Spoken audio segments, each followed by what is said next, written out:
Hi hello అందరికీ నమస్కారం. Welcome to our channel rowdy Prema episode 9.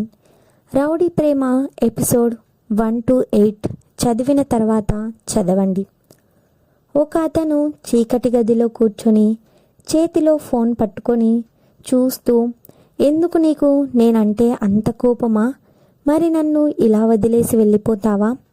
నీతో నేను ఎన్ని కలలు కన్నానో మన జీవితం గురించి, కానీ నువ్వు అన్నిటినీ వదిలేసి నాకు అందనంత దూరంగా వెళ్ళిపోయావు అని అతను ఏడుస్తూ ఉంటాడు.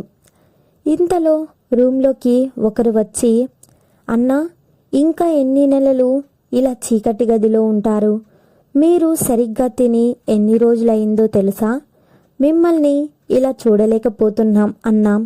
మీరు మామూలుగా ఎప్పుడవుతారో అని వచ్చిన అతను బాధపడుతూ వెళ్ళిపోతాడు. అతను ఫోటోలో ఉన్న అమ్మాయితో, చూసావా, నువ్వు లేకపోతే నాకు ప్రాణం పోతున్నట్టుగా ఉంది. ఎందుకు నన్ను ఇంతలా ఏడిపిస్తున్నావు? నన్ను నీతో పాటు తీసుకువెళ్ళి ఉండొచ్చు కదా. శృతి, రాహుల్ ఇద్దరూ కలిసి చాలా బాధగా రాధా, శ్రీనివాస్ వాళ్ళు ఇంటికి వస్తారు.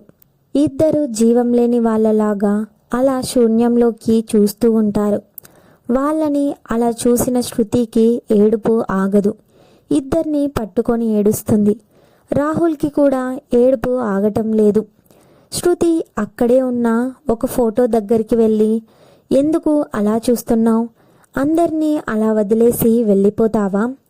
ప్రతి దాంట్లో ముందుండేదానివి, చావులో కూడా నువ్వే ముందు ఉంటావా?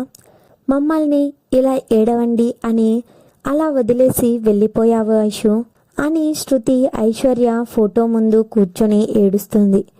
రాధా, శ్రీనివాస్ అయితే ఐషు చనిపోయింది అనే వార్తని జీర్ణించుకోలేకపోతున్నారు. అంతా అబద్ధమయ్యి ఐషు బతికే ఉందంటే బాగుండు అని అనుకుంటున్నారు. కానీ వాళ్ళకి తెలుసు ఐషు చనిపోయింది అని. కానీ ఏదో చిన్న ఆశ, కానీ చనిపోయిన వాళ్ళు తిరిగి రారు అని బాధపడుతూ ఉంటారు. శృతి, రాహుల్ పెళ్లి చేసుకుంటారు. వాళ్ళు ఇద్దరు రాధా, శ్రీనివాస్తో కలిసి ఉండాలి అని అక్కడికి వస్తారు. ఇంకో చోట ఒక అమ్మాయి నవ్వుతూ డ్రింక్ చేస్తూ ఉంటుంది. చూసావా ఐషు, నాతో పెట్టుకున్నావు, పైకి పోయావు అని గట్టిగా నవ్వుతూ ఉంటుంది నిధి. ఇంకో చోట ఒక గదిలో ఇద్దరు మగవాళ్ళు సంతోషంతో డ్రింక్ చేస్తూ ఉంటారు. అందులో ఒకడు, నాకు ఇప్పుడు చాలా చాలా చాలా అంటే చాలా హ్యాపీగా ఉంది.